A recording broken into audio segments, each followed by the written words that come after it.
Itinuturing ang aktibidad na ito bilang isa sa best practices sa Schools Divisions of Angeles City na nagsisilbing modelo para sa iba pang paaralan sa lungsod.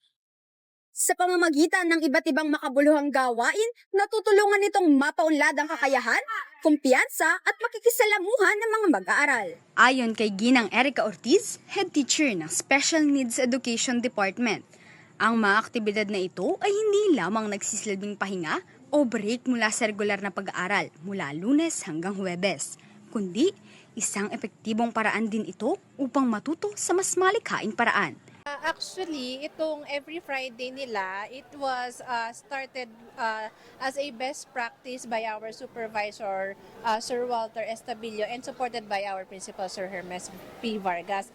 So every Friday, lahat ng mga SNED students will be having activities na non-academics. Para parang break from Monday to Thursday na puro academics, exams, activities, lectures, saka discussions.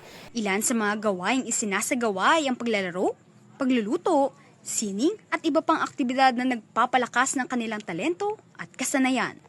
Any subjects, they just mag-enjoy lang sila na gawin yung mga iba't ibang activities na prepared by their SNED teachers.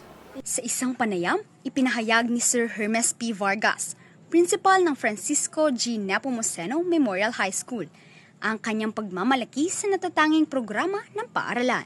So, proud doon. I'm happy. Happy kasi you're able to serve the community with that kind of needs. And of course, proud because the teachers and the parents and even the students have been doing and giving their best efforts to make the program more productive and at the same time progressive. Dagdag pa nito, ang modelo ng SNED program ng FGNMHS ay maaaring ipatupad din sa ibang paaralan upang matulungan ang mas maraming mag-aaral at pamilya.